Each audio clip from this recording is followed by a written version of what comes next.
काञ्चनशलाकया चक्षुरुन्मिलितं येन तस्मै श्रीगुरवे नमः। श्रीचैतन्यमनोभीष्टं स्थापितं येन भूतले स्वयं रूपः कदा मह्यं ददाति स्वापदान्तिकम्। वन्देऽहं श्रीगुरौ श्रीयुतापदकमलं श्रीगुरुन् वैष्णवांश्च रूपं साग्रजातं सहगणा रघुनाथान्वितं तं सुजीवम् साद्वैतं सावधूतं हरिजनासहितं कृष्णचैतन्यदेवं श्रीराधा कृष्णपादान् सगणा ललिता श्रीविशाखान्वितांश्च नमो विष्णुपादाय कृष्णप्रेष्ठाय भूतले श्रीमते भक्तिवेदान्त स्वामिनिति नामिने नमस्ते सारस्वते देवे गौरवाणी प्रचारिणे निर्विशेष शून्यवादी पाश्चात्यदेशतारिणे नमो विष्णुपादाय कृष्णप्रेष्ठाय भूतले श्रीमते भक्तिसिद्धान्त सरस्वती नामिने श्रीवार्षभानवी देवी दयिताय कृपाब्धये कृष्णसम्बन्धविज्ञान दायिने प्रभवे नमः। माधुर्योज्ज्वल प्रेमाढ्य श्रीरूपानुगभक्तिदा श्रीगौरा करुणाशक्ति विग्रहाय नमोस्तुते। नमस्ते गौरवाणी श्रीमूर्तये दीनतारिणे रूपानुगाविरुद्धाप सिद्धान्तद्वान्तहारिणे नमो गौरकिशोराय साक्षाद् वैराग्यमूर्तये विप्रलम्बारसाम्बोधे पादाम्बुजायते नमः। नमो भक्तिविनोदाय सच्चिदानन्दनामिने गौरशक्तिस्वरूपाय रूपानुगावरायते गौराविर्भावभूमेस्त्वं निर्देष्टा सज्जनप्रियः वैष्णवः सार्वभौम श्री जगन्नाथाय ते नमः। वाञ्छाकल्पतरुभ्यश्च कृपा सिन्धुभ्य एव च पतितानां पावनेभ्यो वैष्णवेभ्यो नमो नमः। नमो महावदन्याय कृष्णप्रेमप्रदायते कृष्णाय कृष्णचैतन्य नाम्ने गौरत्तिजै नमः। पञ्चतत्त्वात्मकं कृष्णं भक्तरूपस्वरूपकं भक्तावतारं भक्ताख्यं नमामि भक्तशक्तिगं। हे कृष्णा करुणा सिन्धो दीनबन्धो जगत्पते गोपेश गोपिका कान्त राधाकान्त नमोऽस्तुते। जयतां सुरतोर्पङ्गुर्मामन्दमतेर्गति मत्सर्वस्वापदाम्बोजो राधामदनमोहनो दिव्यद्वृन्दारण्यकल्पद्रुमादः श्रीमद्रत्नागारसिंहासनस्थौ श्रीमद्राधा श्रीलगोविन्ददेवौ प्रष्ट्रालभिसेव्यमानो स्मरामि। श्रीमान् रासरसारम्भे वंशीवटतटस्थिता कर्षम्बेणो सनेर्गोपीर् गोपीनाथः श्रेयस्तुनः तप्तकाञ्चन गौराङ्गी राधे वृन्दावनेश्वरी वृषभानुसुते देवी प्रणमामि हरिप्रिये। जय श्री कृष्ण चैतन्य प्रभु नित्यानंद श्री अद्वैता गदाधर श्रीवासादि गौरभक्तवृंद। हरे कृष्णा कृष्णा कृष्णा हरे हरे हरे राम राम राम हरे हरे। तो आपको याद है ना कल का होमवर्क?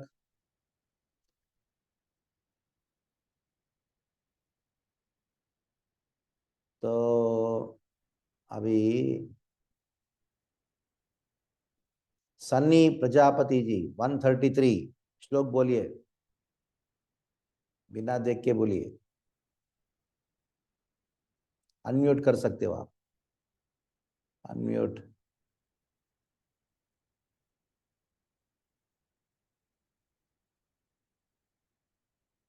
हाँ, अभी अभी अनम्यूट कर सकते हो। 133 रोल नंबर।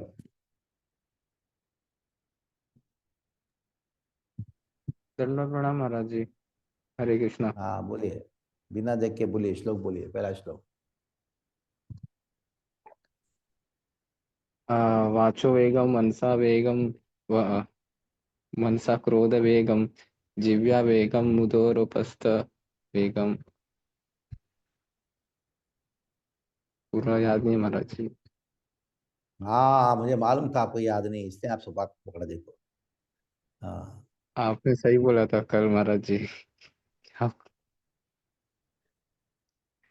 ठीक क्षमा है। चाहता हूँ महाराज जी, मैं इसको फिर से याद ऐसे करूंगा। कम से कम 25 चोर है आपके ग्रुप में।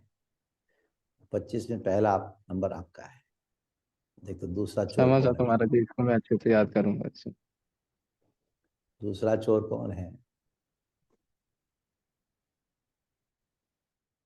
112, 12 नंबर अशोक बेहरा जी। बोलिए, बिना देख के बोलिए श्लोक। अनम्यूट करो।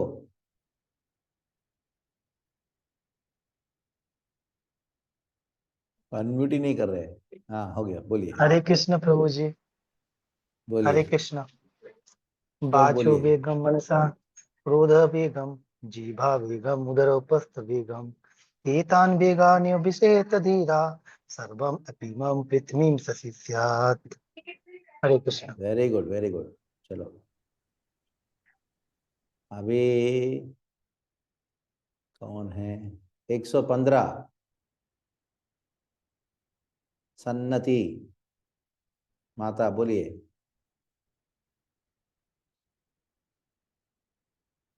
अनम्यूट कीजिए, बोलिए।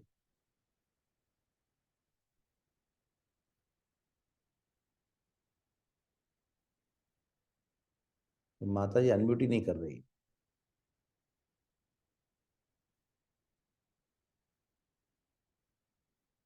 वीडियो ही बंद कर दिया अभी। मैंने बंद नहीं किया, मेरे को। कहाँ है, बोलिए श्लोक बोलिए।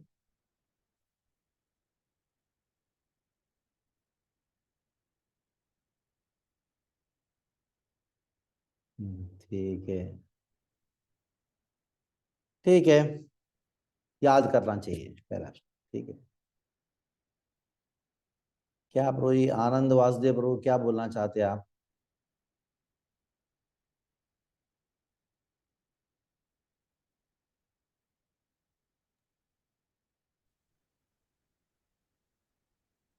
हरे कृष्णा प्रभु जी, दंडवत प्रणाम। धन्यवाद, श्लोक याद बोलिए। था उस दादा। इसलिए अच्छा ठीक है, आप बोलिए श्लोक। वाचो वेगम मनसः क्रोध वेगम जिह्वा उपरोदस्थ वेगम जिह्वा उपरोदस्थ वेगम एतान वेगान यो विहरेत यो विहरेत विषहेत धीर धीरः धीर। सर्वापिमा, और पक्का याद करना पड़ेगा आपको, ऐसा नहीं चलेगा। नहीं याद था ये, मुझे वाचो तो लग गया ना। वेगम मनस क्रोध वेगम जिह्वा वेगम मुदरोपस्थ वेगम एतान वेगान्यो विषहेत धीर सर्वाभिमान पृथ्वी शिष्यात्। वैसे तो भक्ति शास्त्री पढ़ाता हूँ तो मैं 11 के 11 श्लोक को उच्चारण करता हूँ और पढ़ाता हूँ। तो वही सिस्टम इधर भी लागू होगा। मैंने याद के लिए कल बोला था। अभी मैं सारे श्लोक उच्चारण करूंगा, ठीक है। तो आप एक एक श्लोक को सुनिए। उपदेशामृत के सारे श्लोक याद हो जाना चाहिए जब तक आपका उपदेशामृत का कोर्स पूरा नहीं होता है तब तक, ठीक है। तो हमारा हर रोज का कार्यक्रम जब भी हम मिलेंगे क्लास, तब सारे श्लोक को उच्चारण से होगा, ठीक है। वाचो वेगम मनस क्रोध वेगम जिह्वा वेगम मुदरोपस्थ वेगम एतान वेगान्यो विषहेत धीरा सर्वात्मां मृत्युं शिष्यात् अत्यार प्रयासश्च प्रजल्पो नियमाग्रह जनसंगश्च लौल्यं च षड्भिर्भक्ति विनश्यति उत्साहान्निश्चयात् धैर्यात् तत्तत्कर्म प्रवर्तनात् संगत्यागात् सतो वृत्ते षड्भिर्भक्ति प्रसिद्ध्यति। ददाति प्रतिगृह्णाति गुह्यमाख्याति पृच्छति पुङ्क्ते भोजयते चैव षड्विधापीति लक्षणम् कृष्णेति यस्य गिरितं मनसा ध्रियेत दीक्षस्ति चेत् प्रणतभिश्च भजन्तमीशम् शुश्रूषया भजनविज्ञमनन्यमन्या निन्दादिशून्यं हितमिप्सितसङ्गलब्ध्वा दृष्ट्वै स्वभावजनितैरुपुश्च दोषैर्न प्राकृतम् इह भक्तजनस्य पश्येत् अङ्गाम्बसं न खलु बुड्बडवेण पङ्कैर्ब्रह्मधरोत्तम अवगच्छति नीलधर्मैः स्यात् कृष्णनामचरितादिस्ताप्य विद्या वित्तोपतप्तरसनस्य न रोचिकानु किन्त्वादरात्मनदिनं खलु स एव जुष्टा स्वादिक्रमाद् भवति तद्गतमूलहन्त्री तन्नामरूपचरितादिषु कीर्तनानु स्मृत्यो क्रमेण वसनान् मनसि नियोज्य तिष्ठन् व्रजेत तनुरागिजनानुग्रामे कालं नेदख्यनमित्युपदेशसारम् वैकुण्ठाचनितो वरामधुपुरी तत्राभिलाषोत्सवात् बृन्दारण्यमुदारपाणिरमणात् तत्रापि गोवर्धन राधाकुण्डमिहावगोकुलपटे हते प्रेमामृताप्लावनात् कुर्यादस्य विराजतो गिरितटे सेवामि विवेकिनकः कर्मेभ्यः परितो हरेर्प्रियतया व्यक्तं यहुर्ज्ञानिनस् तेभ्यो ज्ञानविमुक्तभक्तिपरमा प्रेमैकनिष्ठा सता तेभ्यो दास्पशुपालपङ्कजदृशस्ताभ्योऽपि साराधिका श्रेष्ठा तद्वद्दीयं तदीयसरसि आम्नाश्रयत्कः श्रुति कृष्णस्योच्चै प्रणयवसति प्रेयसोऽभ्योऽपि राधा कुण्डं चास्य मुनिभिरभितस्तादृगेव व्यधायि तत्प्रेष्यैरप्यलं सुलभं किं पुनर्भक्तिभाजम् भक्तिभाजां तत्प्रेमेदं सकृदपि स्नातुराविष्करोति। हो गया ना? कितना टाइम लगा? 3 मिनट लगता है 11 श्लोक उच्चारण करने में। 3 मिनट। आपके पास 3 मिनट भी नहीं है? अरे बाप रे, मैं क्या करूँ बताओ। भक्ति शास्त्री बनने गए, शास्त्री जी बनने वाले हो आप? तो शास्त्री जी है तो शास्त्री जी से व्यवहार करना पड़ेगा कि नहीं? हाँ, बहुत सारे शर्मा लोग हैं, शास्त्री लोग हैं, लेकिन बेशर्म है, शास्त्री है। हाँ, अभी आप भले जन्मतः शास्त्री नहीं है, जन्मतः शर्मा नहीं है, लेकिन कोर्स करने से शास्त्री बन जाओगे।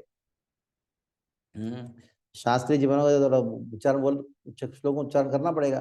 ठीक है, ठीक है। तो रोज उच्चारण करो 11 श्लोक, तो करते करते करते याद हो जाएगा।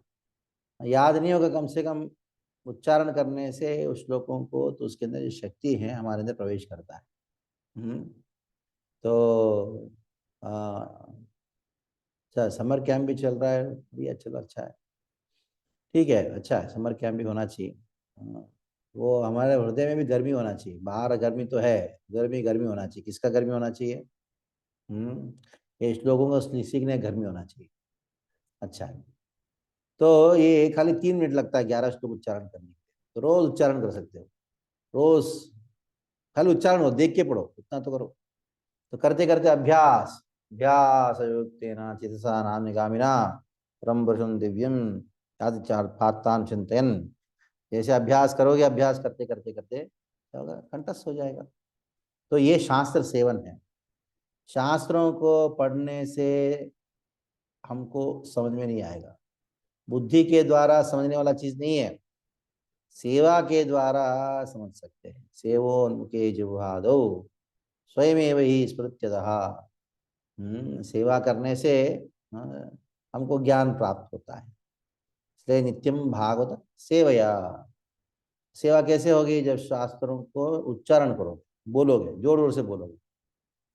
जब तक बाकी घर वाले आपको पागल नहीं बोलेंगे, उतना जोर से बोलना पड़ेगा।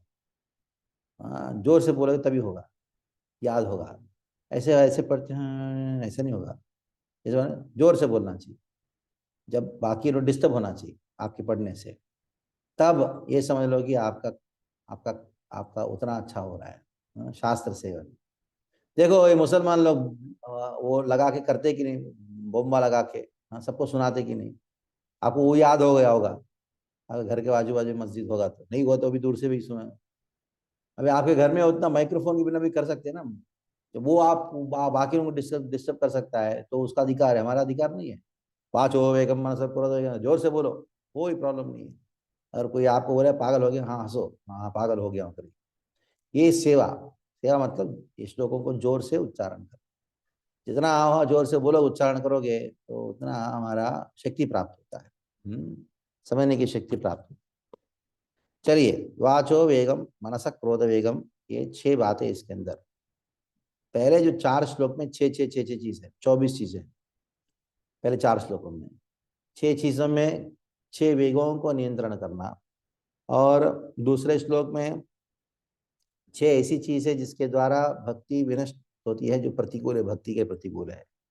तीसरे श्लोक में भक्ति के लिए जो अनुकूल है वो 6 चीजें हैं, और भक्तों के साथ जो हमारा व्यवहार है वो व्यवहार अच्छा बना के रखने के लिए 6 चीजें और आपको प्राप्त होगा चौथे श्लोक में।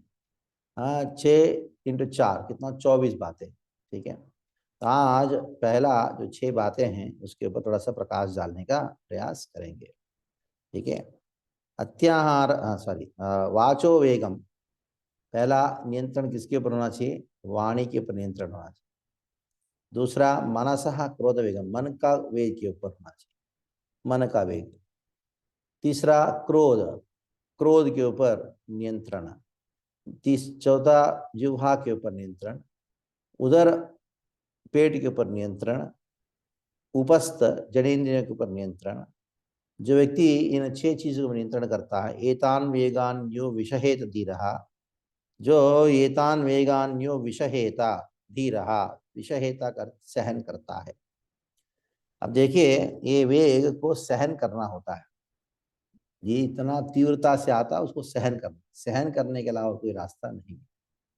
गीता में भी भगवान ने सबसे पहला यही बताया, सहन करना सीखो।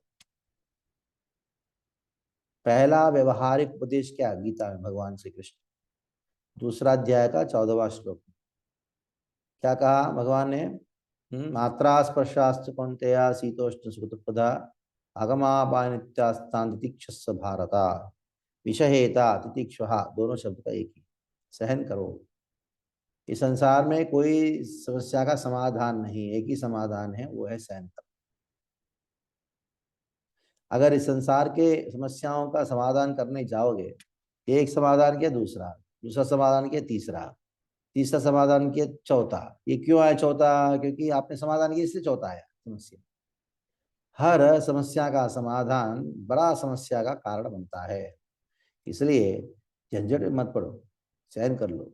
लेकिन एक व्यक्ति ने कहा, वो भी मैं अपनी पत्नी से बहुत परेशान हूँ, क्या करना चाहता, डाइवोर्स करके दूसरी पत्नी लेना चाहता हूँ। क्या गारंटी है क्या दूसरी पत्नी जो है आपको परेशान नहीं करेगी?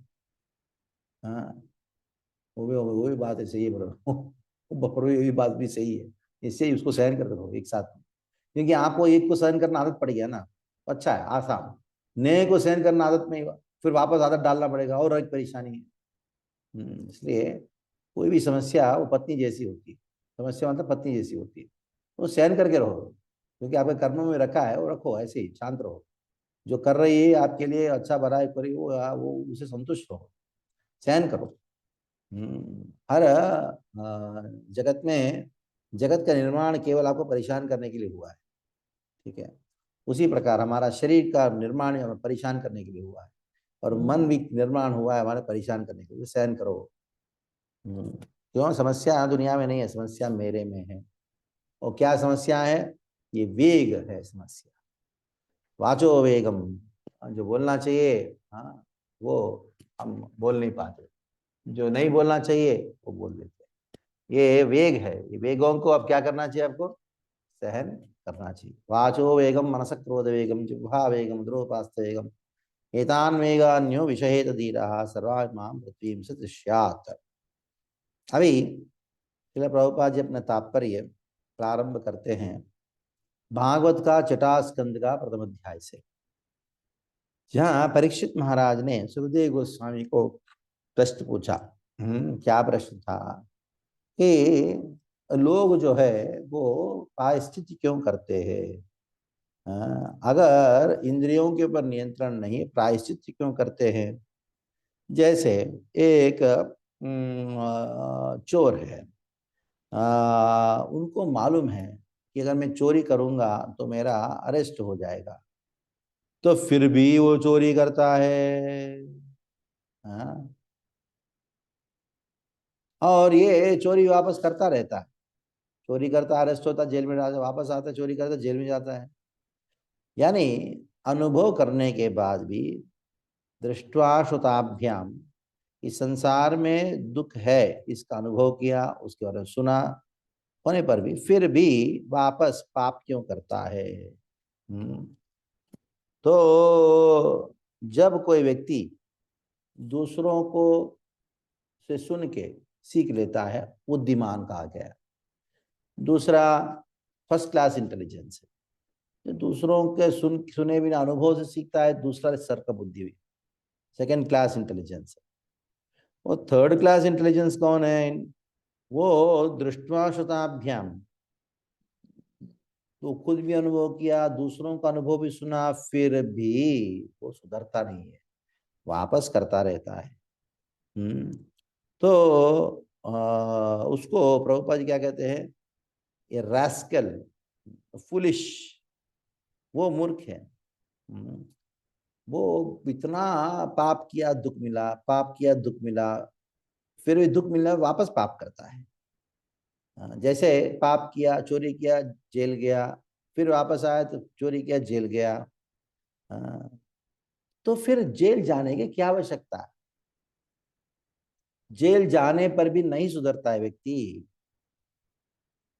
तो वेदों में जो प्रायश्चित्त का वर्णन हुआ है, उस प्रायश्चित्त का क्या फायदा? तो ये 2 श्लोक परीक्षित महाराज ने प्रश्न पूछा। किससे? सुखदेव गोस्वामी से। दृष्ट्वा श्रुताभ्याम यत् पापम जान्नप्यात्मनो हितं करोति भूयो विवशः प्रायश्चित्तं मतो कथं क्वचिन्निवर्तते भाद अभद्रात् क्वचित् चरति तत् पुनः प्रायश्चित्तं मतो अपात्रं मन्ये कुंजर शौचवत्। मन्ये कुंजर शौचवत्, मैं इसको कुंजर शौचत मानता हूं। यानी हाथी का स्नान जैसा मानता हूं। किसको? पाप करके प्रायश्चित्त, पाप करना प्रायश्चित करना, पाप करना प्रायश्चित करना, वापस पाप करना प्रायश्चित करना, ये कुंजर शौचवत जैसा है। एक हाथी क्या करता है? नदी में जाके बढ़िया से स्नान करता है, इतना अच्छा स्नान करता है, वापस आके क्या करता है? वो नदी के किनारे में आके, नदी के तट में जो रेती है उसको भुस करके वापस सर पे डाल देता है, पूरा शरीर में डाल देता है, और नीचे लोट पोट करता है। तो ये हाथी का स्नान है। अभी मैं प्रभुपाद जी का परपोटे पढ़ा था, उस समय मैं सोचा था एक बार देखूं हाथी का स्नान कैसे होता है। लिखा है लेकिन देखा तो नहीं। एक क्षेत्र है दक्षिण भारत में, मंत्रालय में पड़ते, राघवेंद्र स्वामी क्षेत्र, तुंगभद्रा नदी है उधर। मैं सुबह स्नान करके नदी के एक पत्थर के ऊपर बैठ के, तट के पत्थर के ऊपर जप कर रहा था। उस समय मैंने देखा एक हाथी आया। तो हाथी करीबन आया 5:30-6 बजे आया, स्नान किया नदी में, मंदिर का ही हाथी था।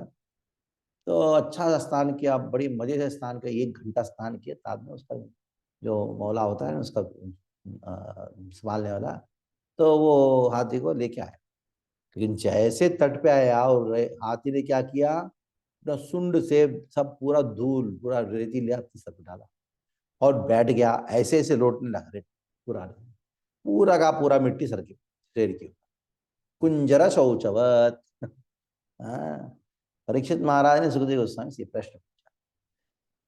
कारण क्या है? प्रश्न पूछने के पीछे कारण क्या है? 5वें स्कंद में सुखदेव गोस्वामी ने परीक्षित महाराज को 28 प्रकार का नरकों का वर्णन किया। यानी ये पाप करने वाला ये नरक में जाता है, ये पाप करने वाला ये नरक में जाता है। तो ये पाप से बचने के लिए ये सब प्रायश्चित करना पड़ता है। तो प्रश्न ये है कि पाप करके नरक में जाके इतना दुख को भोगता है, फिर वापस पाप करता है, तो क्या फायदा है नरकों का? मान लो कोई व्यक्ति नरक से बचने के लिए, एक व्यक्ति पाप किया, प्रायश्चित किया, कोई कर्मकांड का यज्ञ किया, प्रायश्चित किया, फिर वापस करता है। जैसे कोई पादरी चर्च में जाके कबूल करता है ना, तो मैं प्रायश्चित के रूप में, फादर मैं चोरी किया था, मैं परस्ती का श्रवण किया था। फादर बोलता है तुमने ये पाप किया, इसलिए $200 भरो चर्च को, इतना सारा पाप नष्ट हो। तो क्या किया, रविवार को कन्फेशन कहते हैं उसको, कन्फेशन हो गया। रविवार को चर्च जाए, कन्फेस हो गया, $200 भर दिया और वापस खाता खोला। सोमवार को वापस पाप किया और मंगलवार को और पाप किया, दारू पिया, नशा किया, क्या क्या तो किया। और बस शुक्रवार आया तो सोचा अभी बस अभी और पाप कर लेता हूँ, क्योंकि संडे आ रहा है ना। तो शनिवार रात को इतना पाप करता, इतना पाप करता, पाप क्योंकि अगले रविवार आ रहा है। तो रविवार को चर्च में जाके $300 भर दूंगा, क्या फायदा, भर दिया, फिर वापस पाप किया। हाँ, तो ऐसी परिस्थिति है अपना जीव। कुत्ते का पूंछ जैसा, कुत्ते का पूंछ तो सीधा रखो, हाँ हो गया, सीधा हो गया, छोड़ो वापस। तो ये कब तक चलेगा, ये प्रायश्चित का क्या फायदा।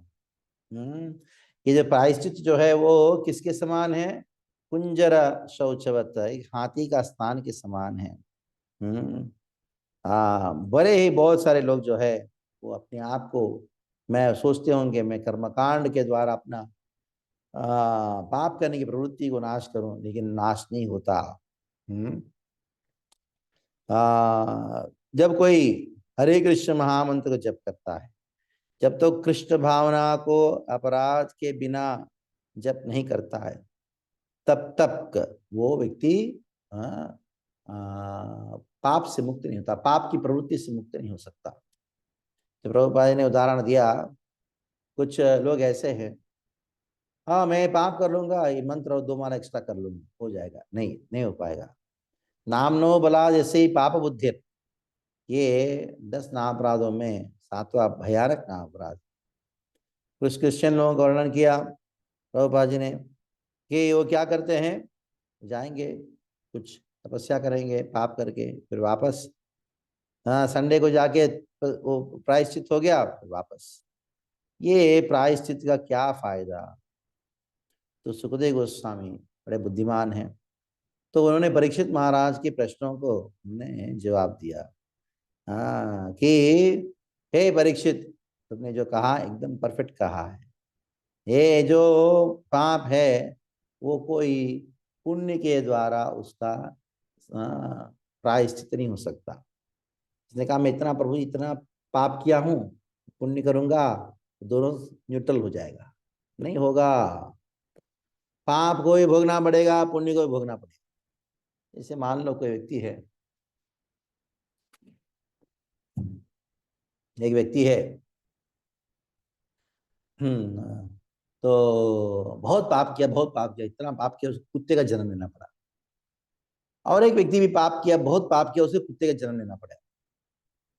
लेकिन क्या हुआ कि दोनों कुत्ते बने, लेकिन एक कुत्ता रोड पे था, दूसरा कुत्ता मर्सिडीज में था।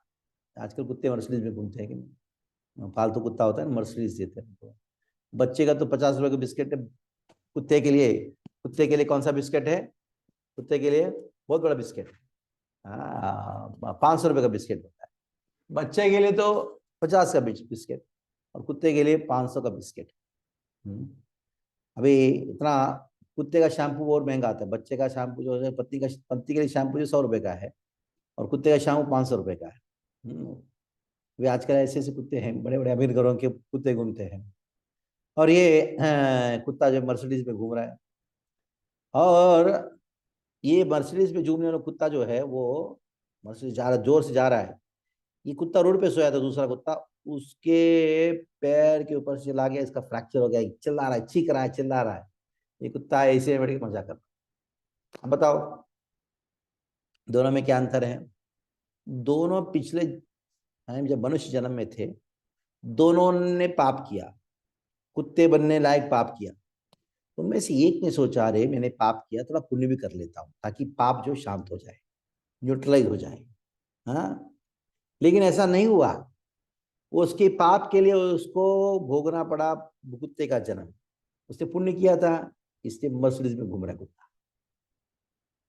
तो पाप और पुण्य न्यूट्रलाइज नहीं होता, वो दोनों समान नहीं होता। मैंने इतना पाप किया, इतना पुण्य करूंगा, दोनों जम जाएगा, दोनों नहीं। पाप को भी भोगना पड़ेगा, पुण्य को भी भोगना पड़ेगा। तो ये पैराग्राफ में पहला पैराग्राफ यानी पहला पैरा में ये बात हमको कहा गया है। तो हम आगे बढ़ने से पहले तो इसके विषय में कोई किसी का प्रश्न है पूछिए। मैंने कल भी कहा था, आपको याद होगा कि कुछ पूरा प्रवचन के अंत होने का प्रतीक्षा मत करो प्रश्न पूछने के लिए। जब भी आपके मन में प्रश्न आता है तुरंत उसको हाथ उठाइए, अनम्यूट करके पूछ सकते हैं। ठीक है। सर्वमंगल प्रभु।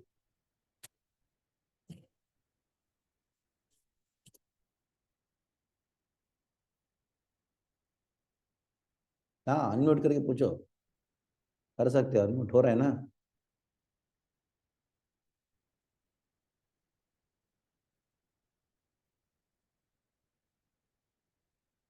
अरे सेटिंग वापस चेंज हो गया। हाँ, अभी अनम्यूट कर सकते हो। सर्वमंगल प्रभु, हाँ महाराज बोलिए। हरे कृष्ण। हाँ महाराज हम देखते हैं कि पुण्य और पाप दोनों भोगना पड़ता है, लेकिन हाँ हम हाँ। सुने हैं जो ध्रुव महाराज वो पुण्य किए और पाप भी किए, भक्त होके भी पाप पुण्य का फल कैसे भोगता है? भगवान तो बोलते हैं उसका पाप पुण्य नष्ट हो जाता है। अच्छा प्रश्न, वेरी गुड क्वेश्चन। हाँ, वो जो श्लोक बड़ा अद्भुत श्लोक है, जिसको समझना उतना आसान नहीं है। जिसके अंदर हाँ कुशलेन पापम, कुशलेन पापम ये शब्द आया है। तो ये जो श्लोक में जो ध्रुव महाराज का विषय वर्णन हुआ है वो हाँ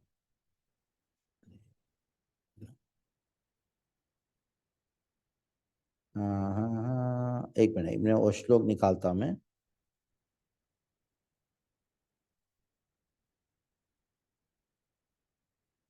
अरे कहाँ चला गया।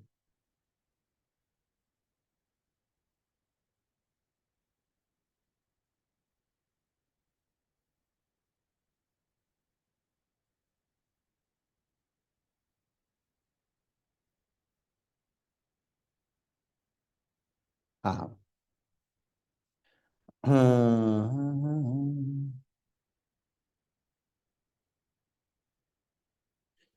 हाँ, भोगेन पुण्यम कुशलेन पापम कलेवरम कालजीवेन हित्वा कीर्तिम विशुद्धम सुरलोकगीतम पिताय मामेतसी मुक्तबंधाः। ये प्रहलाद महाराज के संबंध में है। ठीक है।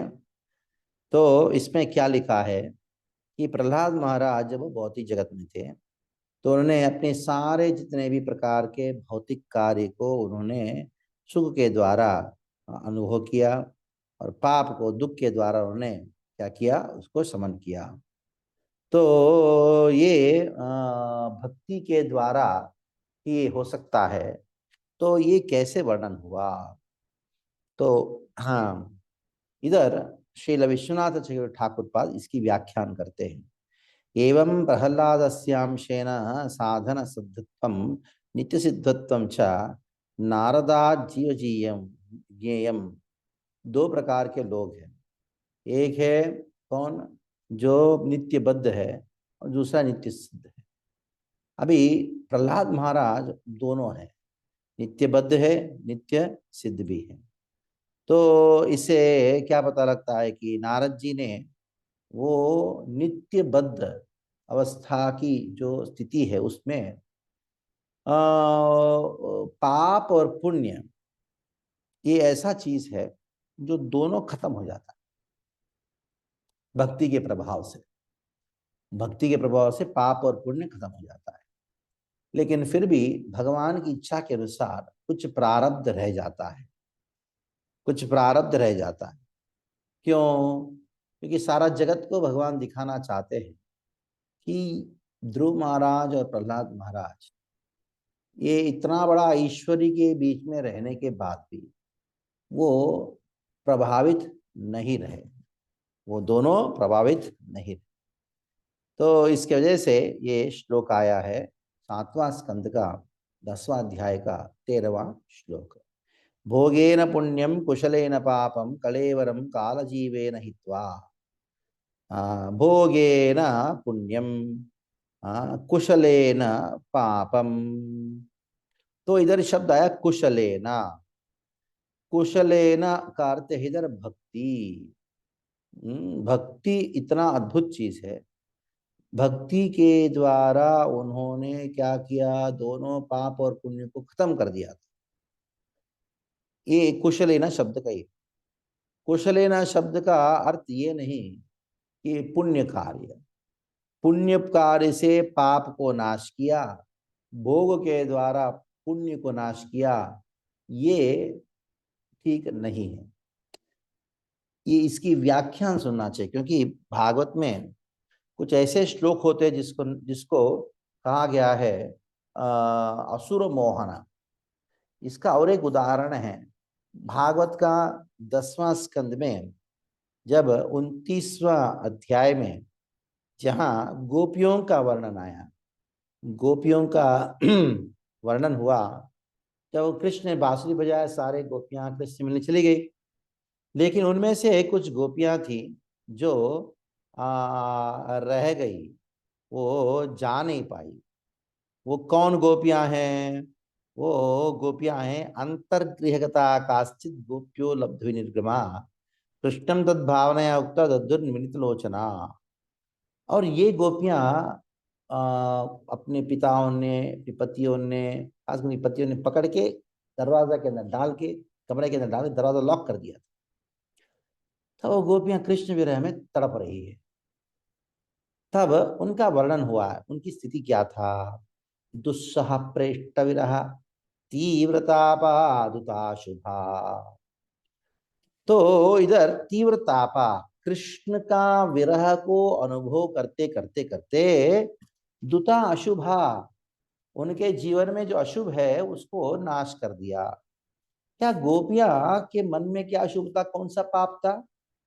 दुख ने गो कृष्ण विरह का दुख ने गोपियों के हृदय में पाप को नाश किया, ऐसा वर्णन किया। लेकिन श्रील विश्वनाथ चक्रवर्ती ठाकुर वर्णन करते हैं ये असुर मोहन है।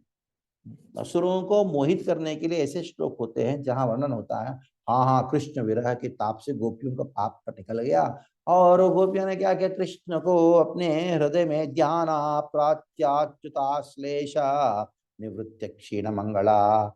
हृदय में कृष्ण को अपनी हृदय शैया में लेटा के वो कृष्ण को आलिंगन किए, और आलिंगन का सुख में क्या किया गोपियों ने, निवृत्त क्षीण मंगला, उनके पुण्य क्षीण हो गया। तो गोपियों को ना पुण्य है ना पाप है। तो ये पुण्य और पाप का वर्णन क्यों आया?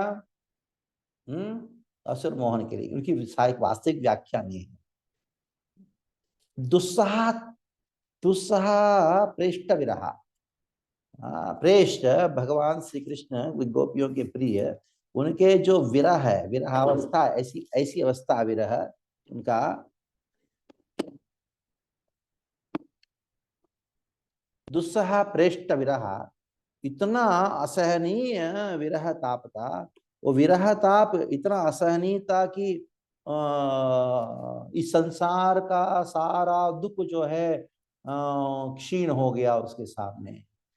वो सारा दुख जो है नगण्य हो गया, ये अर्थ लिया जाता है।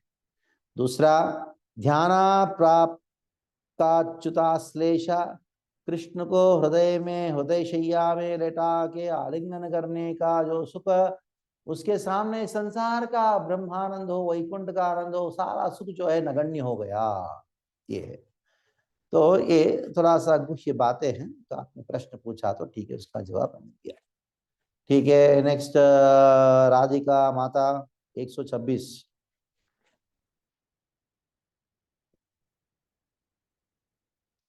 प्रीति माता आप जप करो, नहीं तो क्लास अटेंड करो, दोनों ने साथ साथ में चलने वाला नहीं है। हाँ बोलिए प्रीति माता, राधिका माता।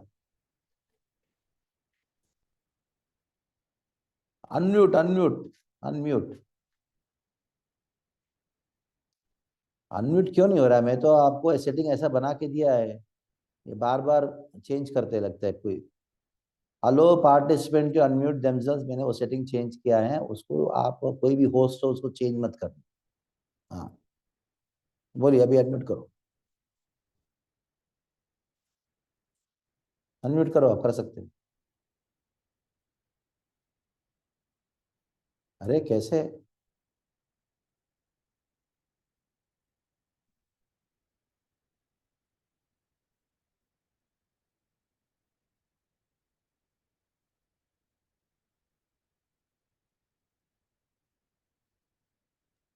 अभी हो रहा है महाराज जी?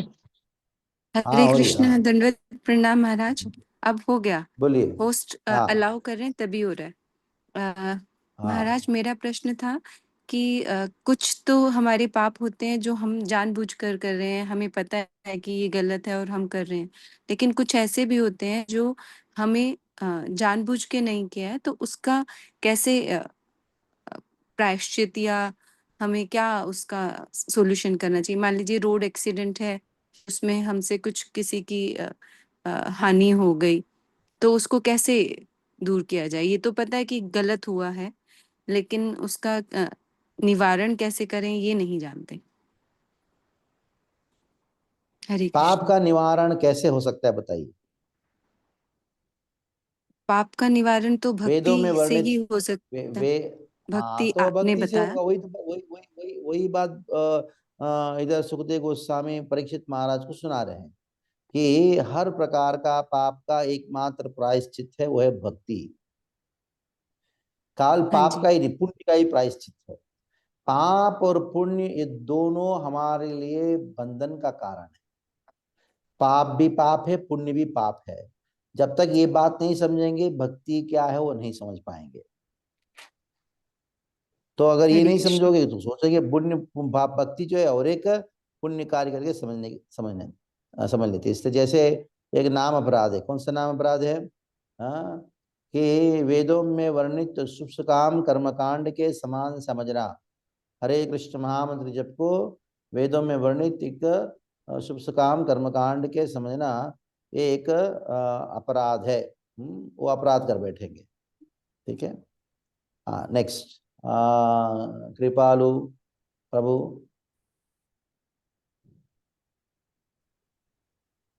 48। अरे अनम्यूट नहीं हो रहा है हरे ये। कृष्ण। हाँ बोलिए। प्रभु जी, जैसे आपने बताया कि पाप का फल हमें भोगना पड़ता है, पुण्य का भी फल भोगना पड़ता है, तो क्या इसका अर्थ हाँ यह है कि कोई प्रायश्चित नहीं होता? जैसे अब किसी ने कहा कि भाई आपने रेड लाइट पार कर दी है, इसका इतना दंड भर दो, तो क्या वो प्रायश्चित होता है या नहीं होता? मतलब प्रायश्चित होता ही नहीं है किसी चीज का, पाप का, इसका मतलब। होता ही नहीं है। जैसे नहीं हो सकता। आपको वेदों में कर्मकांड का जो विधि है उसमें कुछ पुण्य कमाते हो। वो पुण्य कमाने की वजह से आपने जो पाप किया वो पाप नाश नहीं होता, बल्कि पाप का जो परिणाम का अनुभूति जो है वो आपका मन उधर ध्यान नहीं जाता। जैसे फॉर एग्जाम्पल, तो एक बच्चा है, उसको हाथ में बहुत चोट लगा है, रो रहा है रो रहा है रो रहा है रो रहा है, इतना दर्द। मम्मी ने क्या किया, उसके मुंह में एक चॉकलेट डाल दिया, तो चॉकलेट का मजा ले रहा है। अब बताओ उसका हाथ का दर्द कम हुआ है क्या? तो कर्मकांड की विधि में कुछ देवता लोगों को उपासना या कर्म के प्रभाव से, तपस्या के प्रभाव से कुछ ऐसा सुख मिलता है, भौतिक है वो भी, आध्यात्मिक नहीं है, जिसकी वजह से आपका दुख की अनुभूति में कुछ कमती होती है। हाँ वो है राहत, लेकिन वो सोल्यूशन नहीं है। जैसे मीट चॉकलेट खाएगा बच्चा, चॉकलेट खाया, चॉकलेट खत्म हो गया, बाबा रोना शुरू करेगा। ये टेम्पररी है, लेकिन उनसे क्या फायदा, और उसके लिए कितना हंगामा करना पड़ेगा। ये है। ठीक है। सपना जी 109, हाँ, अनम्यूट। हाँ महाराज जी, मेरा क्वेश्चन सेम ही है। आप बता दिया पहले से कि अभी ओके, वेरी गुड। समाधान रहुगण नहीं है। प्रभु।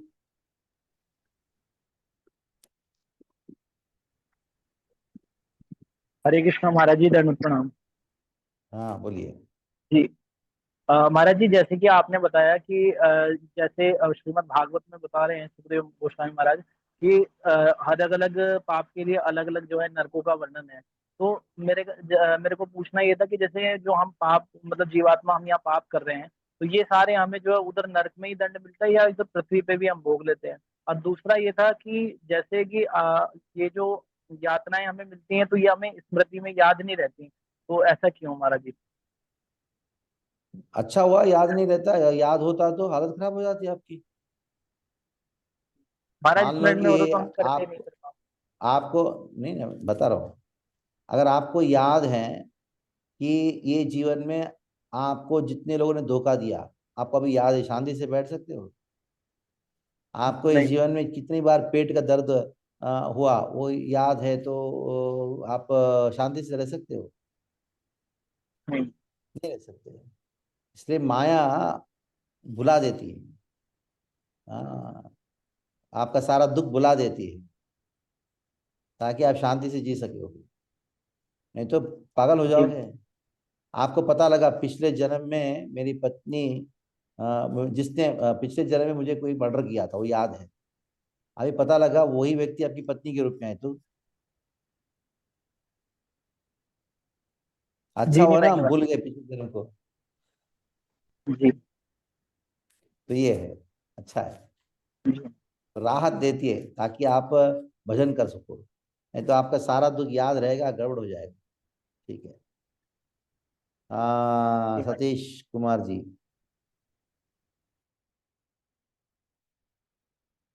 हरे कृष्ण गुरु जी। बोलिए। हरे कृष्ण महाराज जी। बोलिए महाराज बोलिए। जी, मेरा क्वेश्चन था जैसे कि आपने कहा कि राधा माधव ने ये जो भौतिक संसार बनाया है इसको ऐसा डिजाइन किया है कि हमको सहन करना है। तो महाराज जी, मेरा क्वेश्चन हाँ ये था।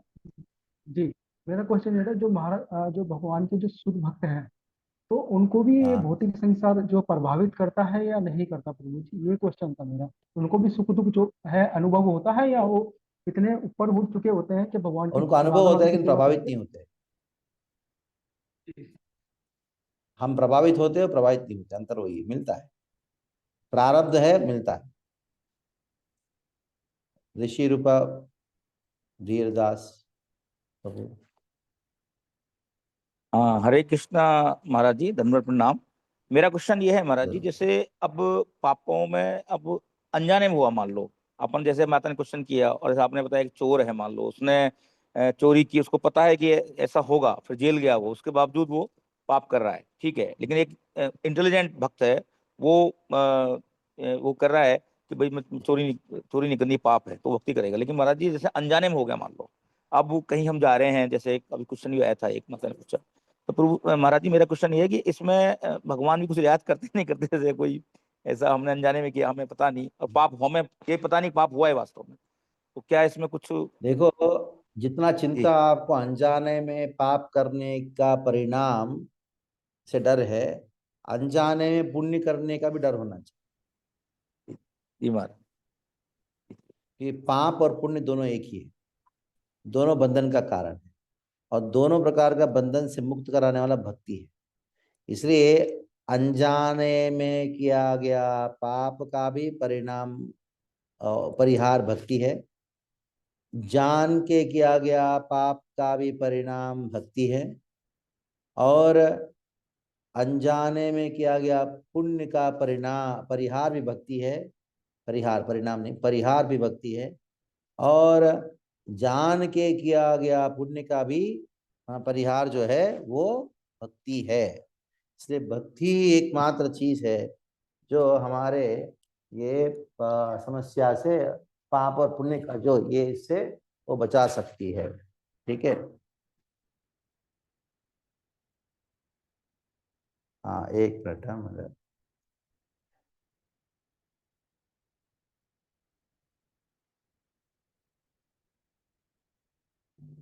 हाँ, ठीक है। अभी मैं और एक ही प्रश्न, दो प्रश्न लूंगा। रघु शर्मा जी। हरे कृष्ण प्रभु जी, दंडवत प्रणाम। धन्यवाद, बोलिए। प्रभु जी, मेरा प्रश्न ये है कि पाप और अपराध में क्या अंतर है? बहुत अच्छा प्रश्न है, वेरी इंपॉर्टेंट प्रश्न। ये सबसे अनेकों प्रश्नों में सबसे महत्वपूर्ण प्रश्न है। पाप इतना भयानक नहीं है, अपराध बहुत भयानक है। अपराध हाँ, का फल भोगना ही पड़ता है, लेकिन पाप का जो फल है वो भक्ति उसको जला देता है। लेकिन अपराध में बड़ा समस्या आती है। क्या हो करता है वो, हमको नाम में रुचि, भक्ति में रुचि जो है उसको कम कर देता है।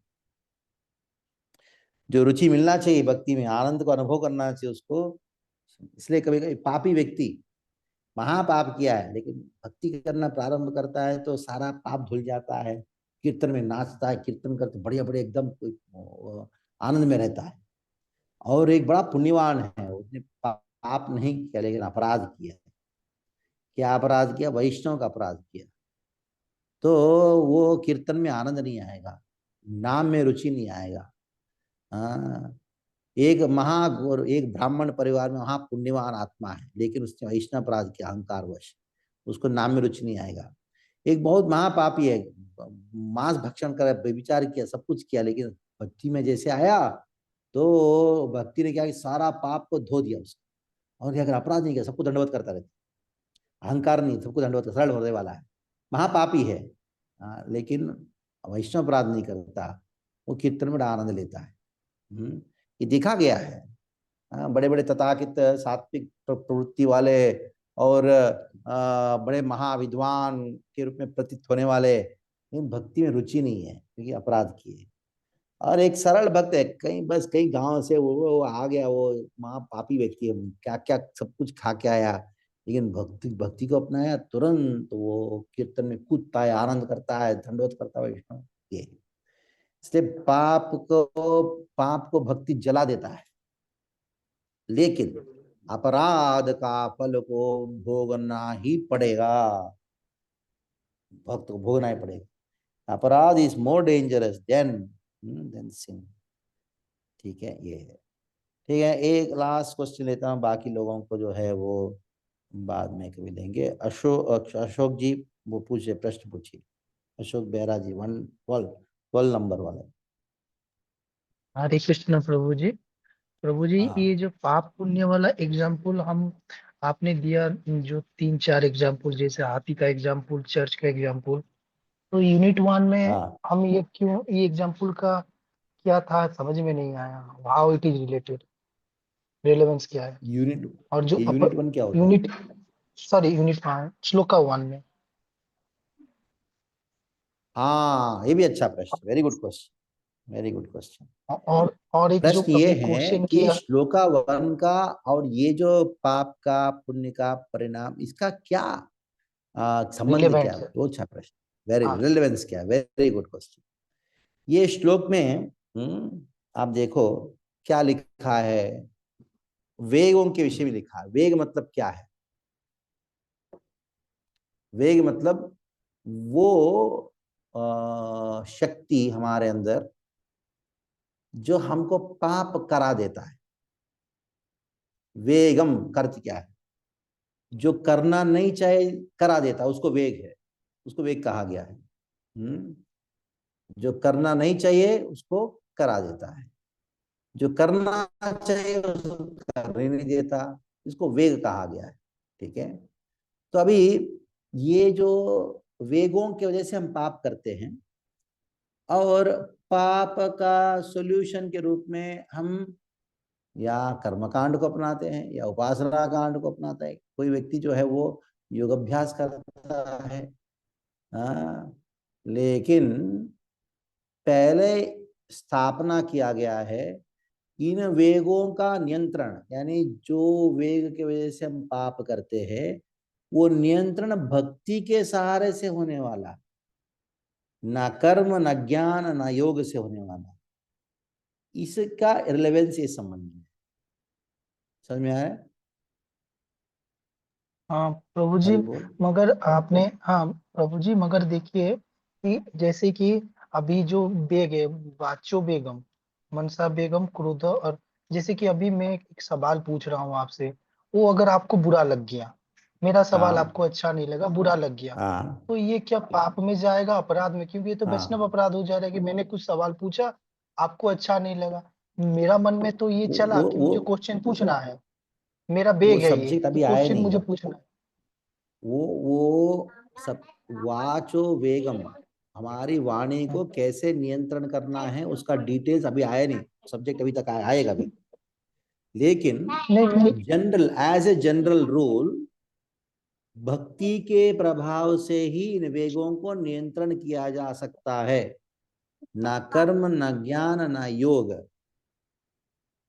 इसके द्वारा वाणी के ऊपर नियंत्रण नहीं होगा, मन के ऊपर नियंत्रण नहीं हो पाएगा, वो भक्ति के द्वारा ही होगा। तो आपका प्रश्न का जवाब ये है कि ये श्लोक की व्याख्यान में सबसे पहला वेगों के विषय में बोलना चाहिए। अभी भक्ति के विषय में क्यों बोला जा रहा है? पाप और पुण्य का अक्षय भक्ति से होता, उसके विषय क्यों कहा जा रहा है? वो ये है, वेगों की वजह से पाप करते हैं और पापों का समाधान भक्ति के द्वारा है, अन्य मार्गों के द्वारा नहीं है। पहला प्रमेय है, पहला 2 पैराग्राफ का सब्जेक्ट मैटर इज भक्ति ही एकमात्र चीज है इन वेगों को शांत करने वाला। ठीक है, अभी हम इन वेगों के विषय में एक एक करके चर्चा करने वाले भी। आपका प्रश्न आया, उसके वो चर्चा करेंगे। ठीक है, आपने प्रश्न पूछ ही लिया। जब आपने प्रश्न पूछा तो एक वक्ता जो है बड़ा आनंद की अनुभूति करेगा। तो वैष्णव सेवा हुआ प्रश्न पूछना। वैष्णव अपराध कैसे हुआ? क्योंकि परीक्षित महाराज ने सुखदेव गोस्वामी को प्रश्न पूछा, तभी तो भागवत मिला। नैमिषारण्य के ऋषियों ने प्रश्न पूछा, तभी तो भागवत मिला हमको। अर्जुन ने प्रश्न पूछा कृष्ण को, तभी तो हमको भगवद गीता मिला। प्रश्न पूछना अपराध कैसा हुआ? उल्टा सेवा हुआ। जब परीक्षित महाराज ने सुखदेव गोस्वामी से प्रश्न पूछा, सुखदेव गोस्वामी बड़े प्रसन्न हो गए, ओ धन्यवाद दिया। उन्हें कहा कि ये परीक्षित, तुमने मुझे कृष्ण के बारे में कहने का एक सौभाग्य प्रदान किया, मुझे अपने आप को पवित्र होने का भाग्य प्रदान किया। प्रसन्न चित्त होके आगे बढ़े। ठीक है, हाँ, वाचो वेगम है क्या?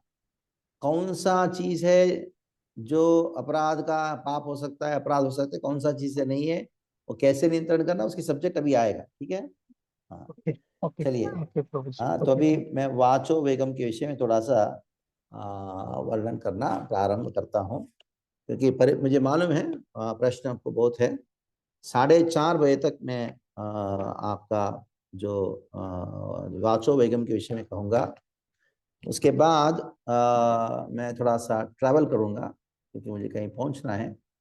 तब रास्ते में आपकी बाकी प्रश्न है ना, वो प्रश्न का जवाब देते जाऊंगा। ठीक है, अभी देखिए दूसरा पैराग्राफ में, पहला पैराग्राफ हो गया, दूसरा पैराग्राफ है द रियल अटोनमेंट इन्वॉल्व्स, यानी श्लोक के बाद वाला पैराग्राफ, उसके बाद वाला जो प्रायश्चित जब असली ज्ञान के ऊपर आधारित है, वो प्रायश्चित वास्तविक प्रायश्चित है, उसके लिए एक प्रतिक्रिया है। जैसे प्रभुपाद ने कहा, जैसे कोई व्यक्ति अपने आप को बड़ा नियंत्रित जीवन व्यापन करता है, वो बीमार नहीं पड़ता। तो ये मनुष्य जीवन जो है उसी के लिए बना है। किसके लिए बना है? हमारा जो खोया हुआ ज्ञान है, जो भूला हुआ ज्ञान है, उसको वापस पुनः स्थापन करने के लिए बना है। उसको तपस्या कहा गया। तपस्या कहा गया। क्या है? हम कृष्ण के दास हैं, हम इस बात को भूल गए। मैं कृष्ण का दास हूं, मैं इस बात को भूल गया, और वापस उसको पुनर्स्थापन करना है। उसकी एक विधि होती है, यानी कृष्ण का दास हूं करके इसका साक्षात करने की विधि जो है, उसी को तपस्या कहा गया है। एक योगी है, वो हिमालय में जाके 1000 साल तपस्या किया, कोई कुछ खाए बिना, कुछ पिए बिना। किसके लिए? ताकि उनको ऐसी सिद्धि मिले, पानी के ऊपर चलने की सिद्धि मिले। क्या उसको तपस्या कहा गया है? तपस्या नहीं है वो कार्य जिसके द्वारा मैं अपना भूला हुआ संबंध कृष्ण के साथ, जो भूला हुआ संबंध है उसको पुनस्थापन करने की जो विधि है उसको तपस्या कहा गया है। हाँ, जैसे कोई निर्जला एकादशी किया, निर्जला किया, निर्जला किया, तपस्या किया, वो तपस्या किया, किसके लिए किया? ताकि मैं भी प्रसिद्ध हो जाऊं, मैं निर्जला किया करके, तो गया काम से। मैं अपना भूला हुआ संबंध को पुनस्थापन करने की विधि को ही तपस्या कहा गया है। धीरे धीरे से कृष्ण भावना को वो अनेकों विधियों के द्वारा कर सकता है, जैसे तपस्या, ब्रह्मचर्य और किसी का दान धर्म इत्यादि करके। लेकिन केवल और केवल शुद्ध भक्ति ही जो बड़े भाग्य से प्राप्त होता है, वही हमको हर प्रकार के जो इंद्रियों का नियंत्रण है उसको आसानी से प्रदान कर सकता है। और कृष्ण भक्त को क्या करना होगा? खाली 4 नियम पालन करना होगा, और कृष्ण की सेवा में संलग्न होने से गुरु के आदेश के अनुसार ये बड़े सरलता के साथ हम इन वेगों को नियंत्रण कर सकते हैं, जो वेग हमको पाप करा देता है। यानी एक प्रमेय, पहला प्रमेय 6 वेगों का वर्णन करने से पहले सबसे पहला वर्णन क्या हुआ है? भक्ति ही एकमात्र रास्ता है जिसके द्वारा ये 6 वेगों को नियंत्रण कर सकते हैं। तो सबसे पहला किसका वर्णन हुआ? First one must control his speaking power. Speaking power मतलब उनका वाचो वेगम। तो हर व्यक्ति के पास कुछ ना कुछ बोलने की क्षमता होती है। जैसे मौका मिलता है तुरंत बोलना प्रारंभ करते हैं। अगर पृष्ठ के विषय में नहीं बोलेंगे तो हम हर प्रकार का जो बकवास है उसको बोलेंगे। जैसे अन्य प्रकार के जो भी बकवास है कृष्ण कथा के अलावा, वो सब किसके समान है? वो समान है मेंढक के टटराने के समान। मेंढक ट्र ट्र ट्र करता रहता है, अचानक आवाज बंद हो जाता है। क्यों? क्योंकि सांप आके उसको खा गया। आपको मालूम नहीं, हम गांव में पले पड़े हैं, तो इतना जोर का आवाज करता है मेंढक, ट्र ट्र करता है, 10-15 मिनट करता रहता है, अचानक बंद हो जाता है। इसका मतलब क्या मालूम है? सांप आके खा गया उसको। एक काल सर्प ऐसा चीज है जो उस व्यक्ति को आके खा जाता है जो मेंढक जैसा टर टर टर करता रहे। मेंढक जैसा टर टर मतलब क्या है?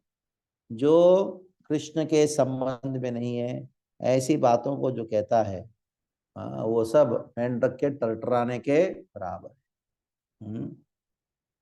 ये कौन है? एक नहीं, अनेकों प्रकार के मेंढक होते हैं। उसके सारे आवाज जो है सर्प को निमंत्रण देना है, आओ जल्दी आओ मुझे खाओ, जल्दी आओ मुझे खाओ। ये काल सर्प को निमंत्रण है हर प्रकार का, ये मेंढक के टरटराना। तो ये जो भौतिकवादी है, मायावादी है, ये 2 प्रकार के मेंढक है। और ये हमेशा बड़बड़ बड़बड़ करते रहते हैं। कोई लोग कहते हैं नहीं हम तो मौनी बाबा है, हम कुछ बोलते नहीं।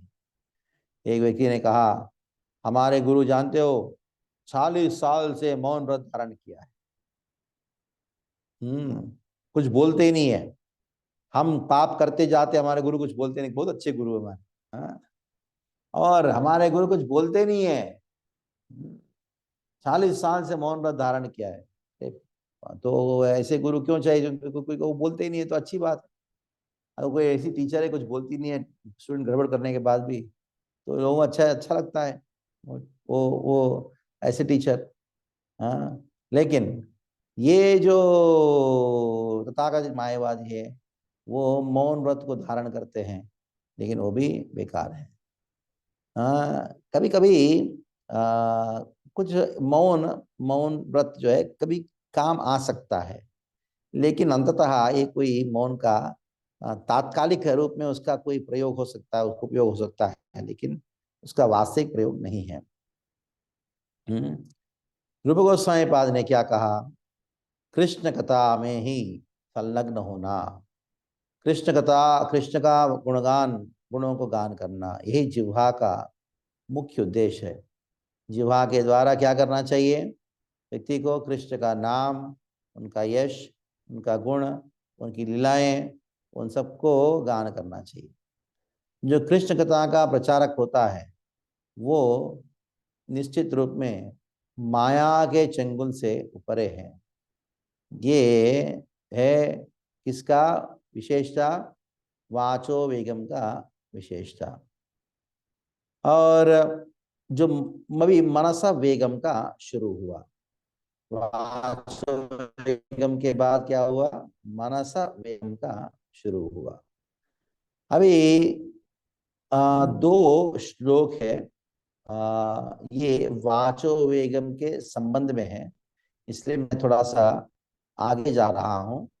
आप देखिए भागवत का प्रथम स्कंद का 5वां अध्याय का 10 और 11 दो श्लोक है, आप देख लिए होंगे। नयद्वचश्चित्रपदं हरेर्यशो जगत् पवित्रं प्रगृणीत कर्हि चेत् तद्वायसं तीर्थमुशन्ति मानसा न यत्र हंसा निरमन्ति शिक्षया तद्वाग्विसर्गो जनतागविप्लवो यस्मिन् प्रतिश्लोकमबद्धवत्यपि नामानन्तस्य शोकितानि यत् शृण्वन्ति गायन्ति गृह्णन्ति साधवः।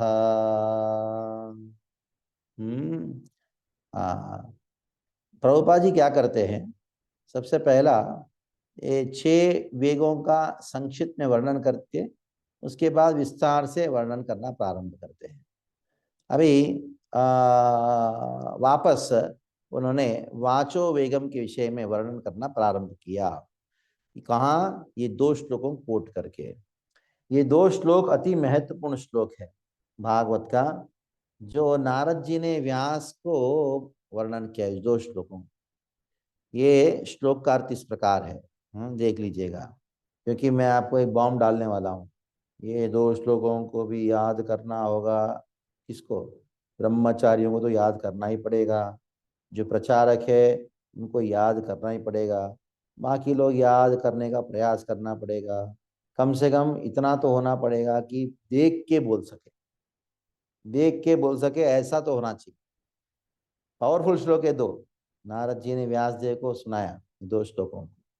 न यद्वचश्चित्रपदं हरेर्यशो, न यद्वचश्चित्रपदं हरेर्यशो जगत् पवित्रं प्रगृणीत कर्हिचित् तद्वायसं तीर्थमुशन्ति मानसा, तद्वायसं तीर्थमुशन्ति मानसा न यत्र हंसा निरमन्ति शिक्षया तद्वाग्विसर्गो जनतागविप्लवो यस्मिन् प्रतिष्ठोकमबद्धवत्यपि नामानन्तस्य शोकितानि यत् शृण्वन्ति गायन्ति गृह्णन्ति साधवः। तो ये जो 2 श्लोकों का अर्थ सुनाता हूँ 10 मिनट में, उसके बाद जो है गाड़ी में बैठोगे आप प्रश्नोत्तरी कर सकते हो, ठीक है? 10 मिनट और है, ठीक है? आप लोग बैठो। तो ये 2 श्लोक बड़ा अद्भुत श्लोक है, जिसमें नारद जी व्यास जी को क्या कहते हैं? पहला नेगेटिव, बाद में पॉजिटिव। नेगेटिव मतलब क्या है? जो शब्द कृष्ण के संबंध में नहीं। न यद्वचः चित्रपदम हरेर्यशः, वो वचस जो चित्रपदम हरेर्यशः, हरि के यशों के द्वारा सुसज्जित नहीं है, ऐसा जो वचस, ऐसा जो शब्द है, जो हरि का यश किस प्रकार का है? जगत पवित्रम, सारा जगत को पवित्र करने की क्षमता उसके अंदर है। प्रगृहीत करहि चेत, जब भी वो शब्द जहाँ कृष्ण का कथा, कृष्ण कथा जो सारा जगत को पवित्र कर सकता है, उसके द्वारा सुसज्जित नहीं है, वो वचस कैसा है? तद्वायसम तीर्थमुशन्ति मानसा, वो कौओं का तीर्थ स्थान के समान है। ये कौआ क्या करता है बताओ? कौआ काव काव काव काव करता रहता है। बहुत काव काव करता है, लेकिन कोई भी कौवा दूसरे कौवे को सुनता ही नहीं। सब कौवे एक साथ काव काव करते। कहाँ आते हैं? जहाँ कचरा भरा पड़ा उधर आते। जैसे बर्तन, जूठा बर्तन सब बाहर रखो, सब कौवे आके क्या क्या करना प्रारंभ करते। तो आपको ऐसा लगता है कि एक कौवा दूसरे कौवे से बात कर रहा है? नहीं बात कर रहा है। एक कौवा जो है दूसरे कौवे से बात नहीं कर रहा है, क्योंकि कौवों की भाषा नहीं होती। 84 लाख योनियों में एक ही योनि है जिसका कोई भाषा नहीं होता है, कौवा। एक कौवा दूसरे को क्या कह रहा वो मालूम नहीं पड़ता है। हाँ, फिर भी बहुत चिल्लाता है। बहुत चिल्लाता है कौवा। जैसे 4 माताएं एक साथ बैठ जाती है ना, पक पक पक पक बोलते रहते हैं। ये एक दूसरे को क्या बोल रहे समझ में नहीं आता है। बस अरे यार अनम्यूट करो सब लोग। हाँ, तो एक व्यक्ति दूसरे को क्या कर रहा है, सुनने का कोई इच्छा ही नहीं, खाली बोलने का इच्छा होती। तो ये जो कौवों का तीर्थ स्थान है, इसलिए नारद जी ने व्यास देव को कहा, हे व्यास देव सुनो, भले ही कितना भी व्याकरण के अनुसार, साहित्य के अनुसार कितना भी अच्छा क्यों ना, चित्रपदम हरेर यशः, चित्रपदम बड़ा सुंदर भी क्यों ना, फिर भी वो वाक्य जो कृष्ण के संबंध में नहीं है, कृष्ण के संबंध में नहीं है, वो सारे वचस जो है किस प्रकार का है, वो कौवों का तीर्थ स्थान के समान है। और ये शास्त्र के अनुसार या अलंकार शास्त्र के अनुसार ये बड़ा सुंदर भी क्यों ना, वो उशंति मानसा, मानते हैं। क्या मानते हैं? उशंति मतलब मानते हैं। मानसा जो बुद्धिमान लोग क्या मानते हैं, वो कौवों का तीर्थ स्थान माना गया है। जिस गटर में, जिस जगह बहुत ही सड़ा हुआ भोजन पड़ा हुआ है, उनके लिए तीर्थ स्थान माना गया है। यानी जिसके मन में काम, क्रोध, लोभ, खास करके काम वासना से भरे पड़े हैं, उनके लिए एक तीर्थ स्थान माना गया है। और नयत्र हमसा, हमसा मानस हमसा कौन है? हंस जो साधवो हृदयमय्यम साधुनाम हृदयम तो हम, साधुगण होते हैं वही मानसा, वो कभी भी उसको स्वीकार नहीं करते हैं। तो ऐसा पुराण का रचना करो जिसके अंदर केवल और केवल कृष्ण कथा हो। कोई कह सकता है कि नारद जी ने व्यास को कहा क्या अन्य पुराणों में ऐसा है क्या? हाँ, जितने भी पुराणों को व्यास देव ने रचना किया, हाँ, कोई कहे उसको कौवों का तीर्थस्थान क्यों मान रहे हो? हाँ, हाँ, उसको कौवों का तीर्थस्थान कैसे माना जा सकता है? तो उसके लिए कहा गया है, क्या कहा गया है कि भगवान श्री कृष्ण का ही वर्णन जिस ग्रंथ में हो, उसके अलावा कुछ और नहीं होना चाहिए। यानी धर्म, अर्थ, काम, मोक्ष का महिमा का गान नहीं होना चाहिए, केवल कृष्ण का महिमा का गान और भक्ति की महिमा का गान होना चाहिए। वो ग्रंथ में जो आनंद लेता है वो परमहंस है, उसमें आनंद नहीं लेता है तो वो कौवा है। ये श्लोक भागवत का दूसरा श्लोक अभी वर्णन आ रहा करने वाला, उसको इसके विचार किया जाए। ये वचस करते हैं कि वो ग्रंथ का सार। आप बोलोगे प्रभु जी मैं तो डेटी किचन में सेवा करती हूँ, तो सब्जी नमक के बारे में बात करती हूँ, लेकिन उसका सार क्या है? कृष्ण की सेवा। तो वचस शब्द का ये यानी कृष्ण कथा या कृष्ण की सेवा के संबंध में वाणी जो है वही एकमात्र चीज जो है वो सारा जगत का पवित्र करने वाला है। हाँ। तो अन्य जितने भी ग्रंथ हैं भागवत को छोड़ के, तो सारे ग्रंथ में ये मल पड़ा है। कौन सा मल? धर्म अर्थ काम मोक्ष का मल पड़ा है। इसके वजह से भले उसके अंदर अन्य कृष्ण लीला इधर उधर पड़ा, उधर वर्णन भी किया क्यों ना किया हो, ये सब जो है तीर्थ स्थान, कौओं का तीर्थ स्थान माना गया। आगे और एक श्लोक है, तद्वाग विसर्गो जनता का विप्लव।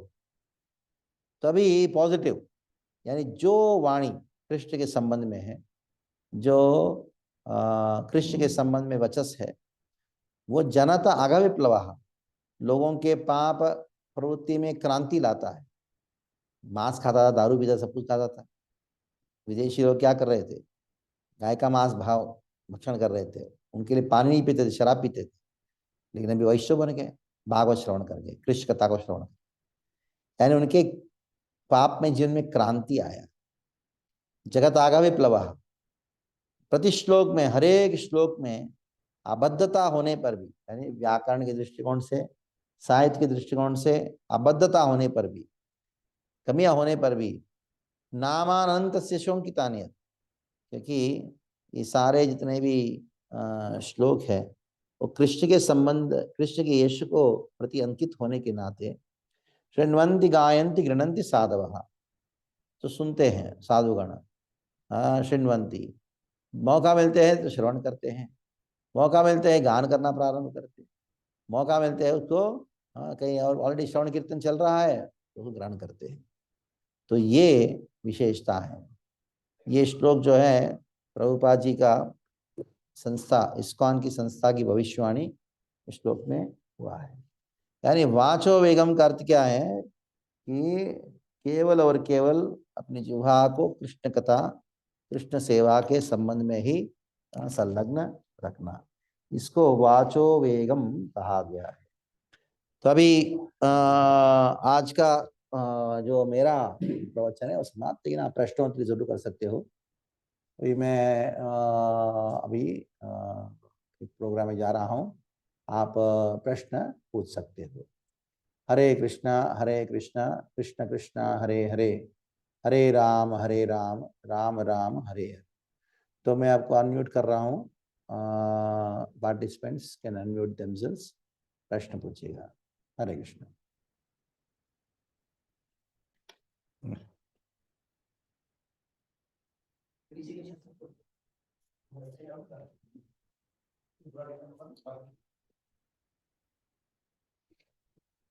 तिलक पहन क्या था?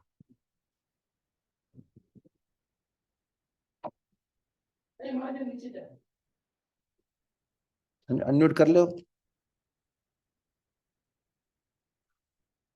अनम्यूट नहीं हो रहा है आपका? हाँ, नाम बताए ना। हाँ, ब्रजेश्वर प्रभु बोलिए।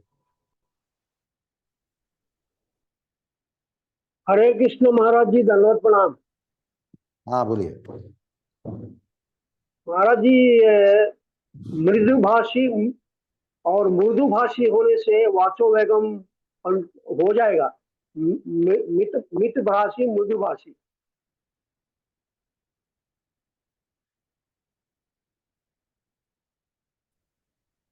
आप मृदुभाषी हो, आप मधुरभाषी है, मृदुभाषी है, लेकिन कोई युवक है बड़ा मृदुभाषी है, वो क्या कर रहा है? आप ना पागलपंती हुआ।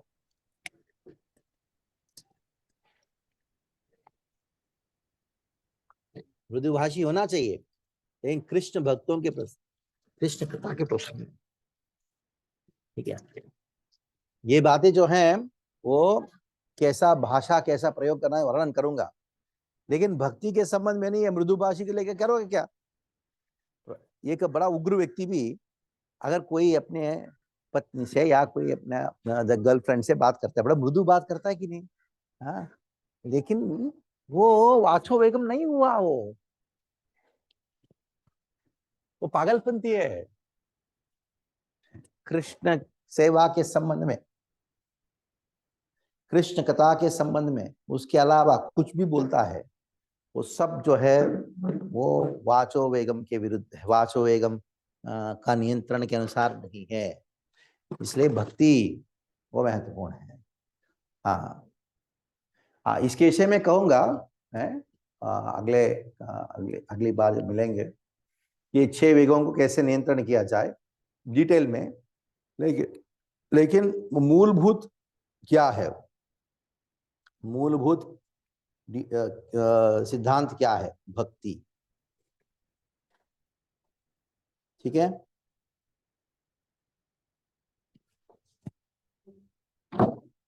नेक्स्ट प्रश्न जो है वो किसका होगा? आनादा वासुदेव प्रभु, बोलिए। महाराज जी धन्यवाद प्रणाम। हाँ, महाराज जी वो के 2 श्लोक की संख्या बताइएगा जरा। थोड़ा जोर से बोलिए। 2 श्लोक जो बताए थे ना भागवत के, अभी 2 श्लोक कंठस्थ करने के लिए उसका नंबर।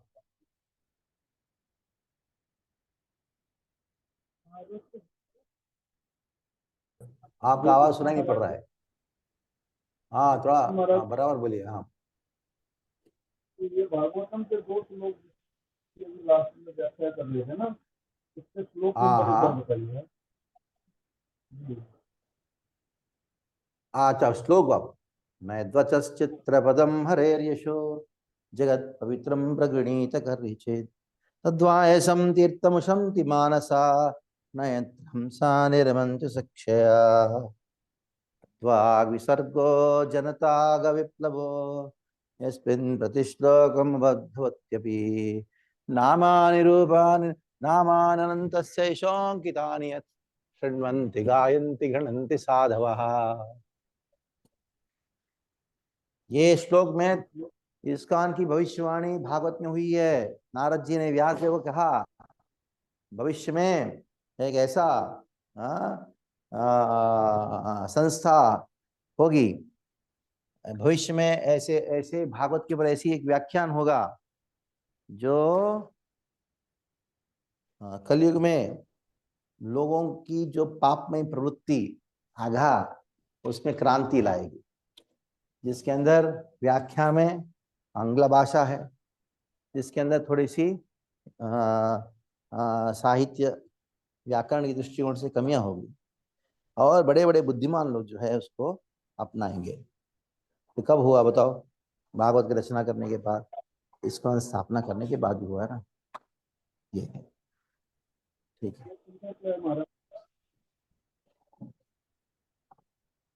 नेक्स्ट निधेश शाह 64।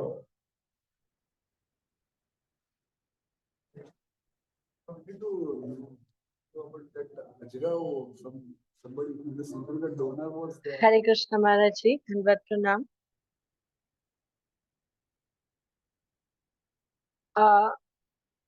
महाराज क्वेश्चन ये है कि जैसे आपने बताया कि अपराध एक मिनट होल्ड कीजिए, 1 मिनट होल्ड कीजिए।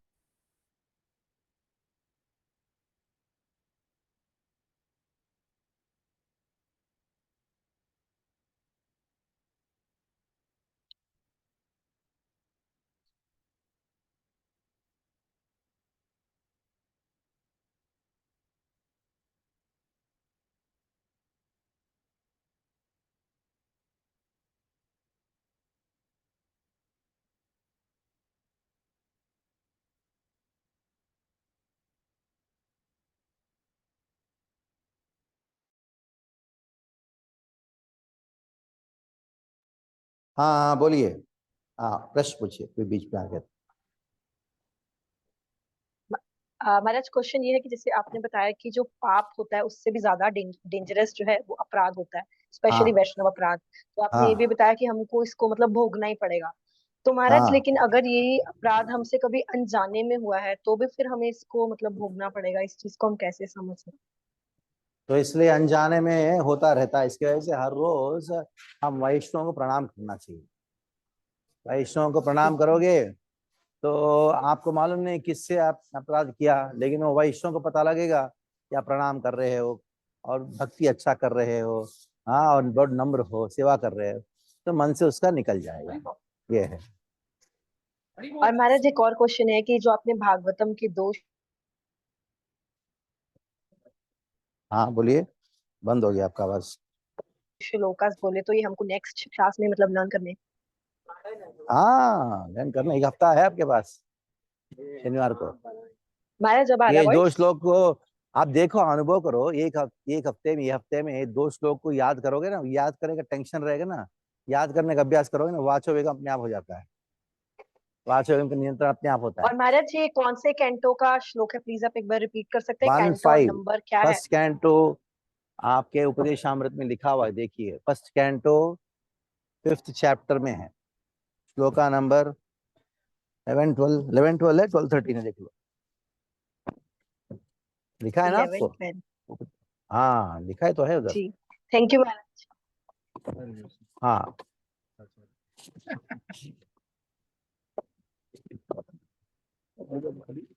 हाँ पूरा टू आवाज आता रहेगा। हाँ बोलिए, नेक्स्ट नेक्स्ट कौन है? आदित्य।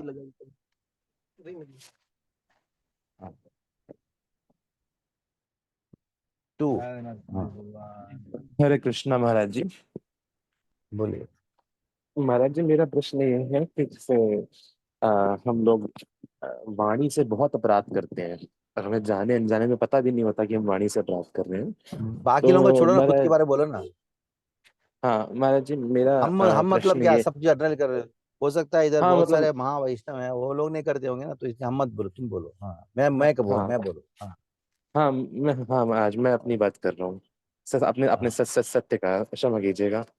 महाराज जैसे कभी कभी हम किसी सीनियर वैष्णव से पूछते हैं कि हमें क्या करना चाहिए, और वो हमें बताते हैं कि इस पर्टिकुलर चीज को मत करो, इस पर्टिकुलर इंसान हाँ से दूर रहो, और वो भी हाँ कभी कभी मंदिर में दिखते हैं सेवा करते हुए। तो हम कोई हाँ अपराध तो नहीं कर रहे, हम आपको गाइड कर रहे हैं कि भी इस इंसान से थोड़ा दूर डिस्टेंस बनाइए, आपको मतलब वो हमारा हमारा फायदा चाहते हैं। तो हाँ कोई वैष्णव वैष्णव अपराध तो नहीं है कोई?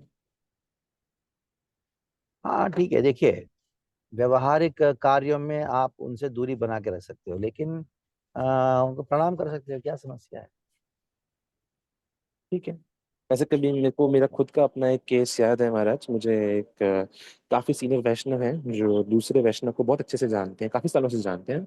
तो उन्होंने मेरे को इशारा किया कि थोड़ा इनसे डिस्टेंस बनाइए, आपके लिए अच्छा नहीं है, उनका नेचर काफी हाँ अलग है ठीक। और आप नहीं संभाल पाएंगे। तो मेरे को मतलब उन्होंने तो मेरा भला चाहा, और मैंने उनसे जिनके बारे में कहा उनसे डिस्टेंस बनाया मैंने अपने अपनी, ताकि मेरी हाँ स्पिरिचुअल लाइफ खराब ना हो। हाँ उनको मैं वैष्णव प्रणाम कर देता हूँ दूर से। हम मंदिर में, जैसे आपने बोला एवरीडे वैष्णव प्रणाम करिए, वो भी मैं घर में, कभी घर में, कभी मंदिर में, कभी बाहर, जब भी आता है तो वैष्णव प्रणाम कर देते हैं, मानसिक रूप से या शारीरिक रूप से। पर मेरे मन में एक हम्म। ये डाउट था कि कहीं ऐसा तो नहीं है कि उनके प्रति हम वैष्णव अपराध कर रहे हैं डिस्टेंस बना नहीं के, नहीं यार नहीं कि। नहीं कोई, आप अपने गुरु की आज्ञा को पालन कर रहे हो बस, नहीं, ठीक है। ठीक है। अभी ठीक है गुरु। नेक्स्ट गौरी माता 34।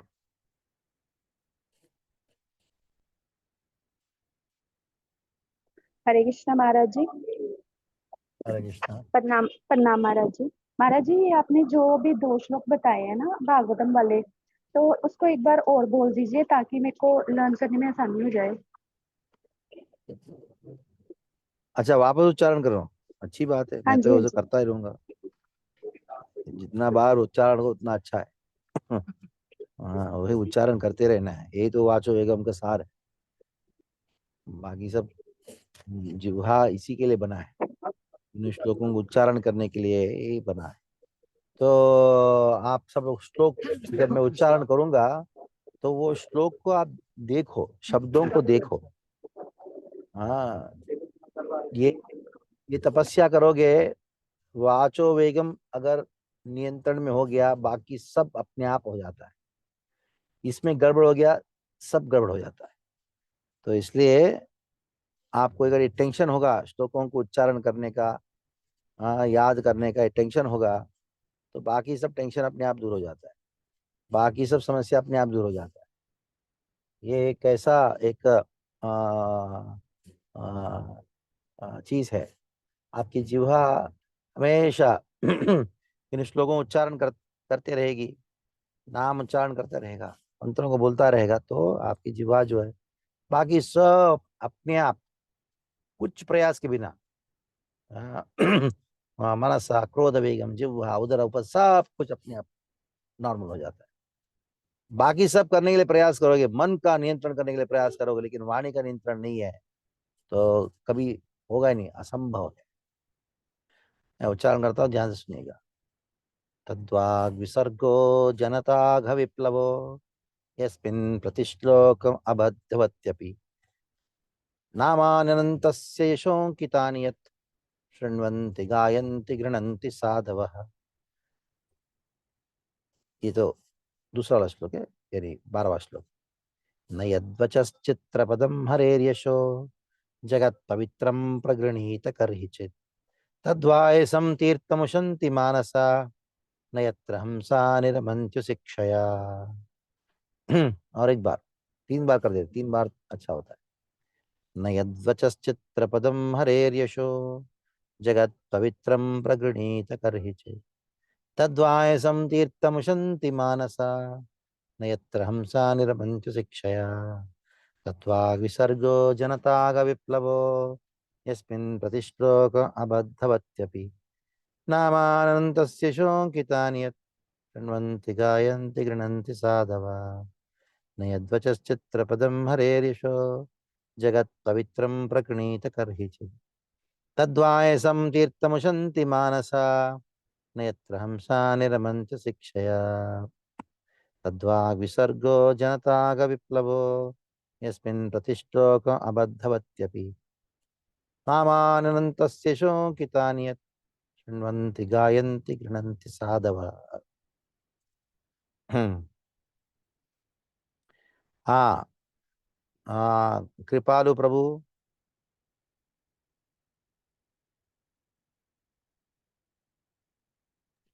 प्रभु जी, हाँ बोलिए। आवाज आ रही है प्रभु जी? प्रभु जी, आ रही आपने कहा कि भाई जैसे पाप का प्रायश्चित नहीं होता है, तो हम जो रोज हाँ हैं, जैसे किसी की आरती होती है तो उसमें गाते हैं कि यानी पानी जाफर पानी ब्रह्मचारी का नीचा, तो बहुत इसमें भी अच्छा, हम ब्रह्मचारी पाप बच जाते हैं, तो इससे बहुत अच्छा कुछ प्रश्न बता पाएंगे?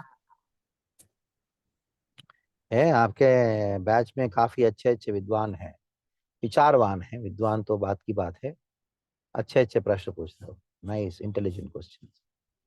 जब हम तुलसी आरती में जब ये श्लोक गाते हैं, यानि कानि च पापानि ब्रह्म हत्यादिकानि च तानि तानि प्रणश्यन्ति प्रदक्षिण पदे पदे, ये उद्देश्य के साथ नहीं गाते ताकि मेरे ब्रह्म हत्या का पाप दूर हो जाए। ये तुलसी महारानी की परिक्रमा का महिमा है, उस उद्देश्य से गाते हैं। यानी महारानी का, तुलसी महारानी का महिमा गान करना भक्ति हुआ। हाँ, ये तुलसी महारानी की महिमा है। कहना है कि देखो, मैंने ना कल ब्राह्मण का हत्या किया, एक तुलसी परिक्रमा लगा दूंगा, वो हत्या दूर हो जाएगा। वो उद्देश्य से नहीं करते।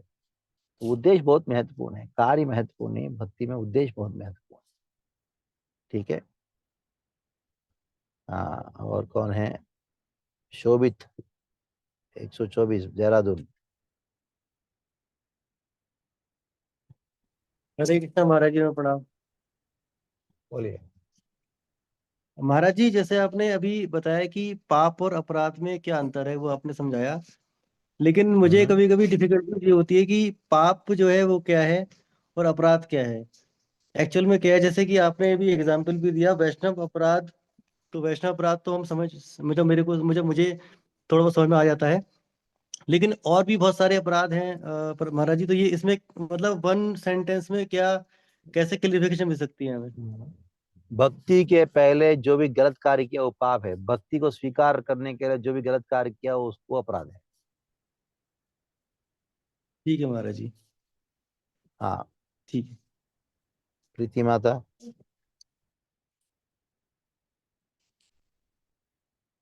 हरे कृष्णा प्रभु जी, प्रणाम। बोलिए। प्रभु जी, वो जो आपने 6 वो बताए थे ना अभी,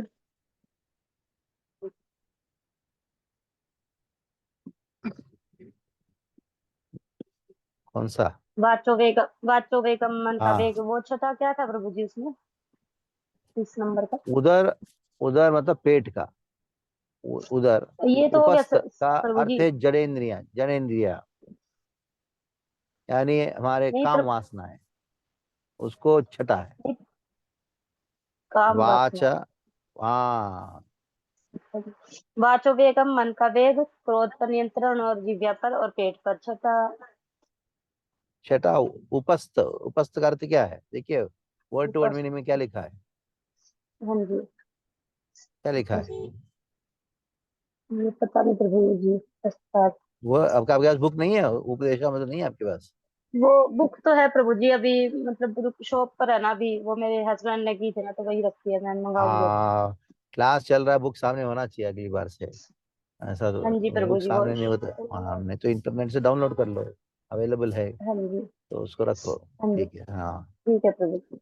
और सविता माता।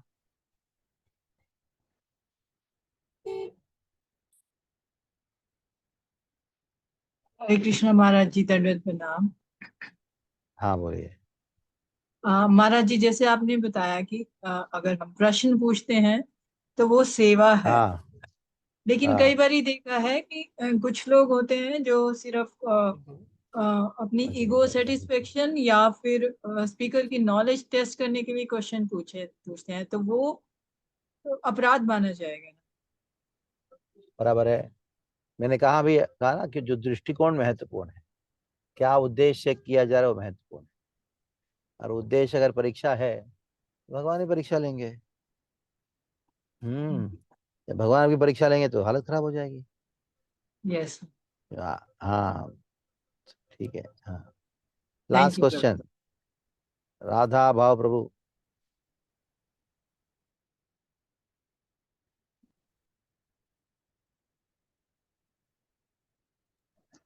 हरे कृष्णा महाराज जी, दंड प्रणाम। हाँ बोलिए। हरे कृष्णा, मेरी मेरी आवाज आ रही है महाराज जी? आ रही है। जी जी। महाराज जी, जिस प्रकार आपने बताया, आज एक्सप्लेन करा, तो इसमें दो प्रकार की तपस्या निकल के आती है ना। जैसे प्रायश्चित के लिए आपने हमें बताया, तो ये तो हाँ एक पारंपरिक तपस्या हो गई और भक्तिपूर्ण तपस्या हो गई, हाँ जिसमें मतलब हाँ, तो ये मतलब ठीक है ना कि आत्मनियंत्रण पर जो बल है वो तो पारंपरिक तपस्या हो गई, और जो श्री कृष्ण सेवा तथा प्रेम विकसित करने पर बल दे रहे हैं वो हमारी भक्ति में हाँ सेवा हो। राइट हाँ महाराज जी? ठीक है, ठीक है, धन्यवाद महाराज जी। हाँ, बराबर। ठीक है, हरे बहुत कृष्ण। बहुत धन्यवाद। अभी हम समाप्त करेंगे। हाँ, हरे कृष्णा कृष्ण कृष्ण हरे हरे, हरे राम राम राम। अगले शनिवार को हम मिलेंगे, ठीक है। His Holiness Bhakti Padma Maharaj Ji ki jai. Thank you so much.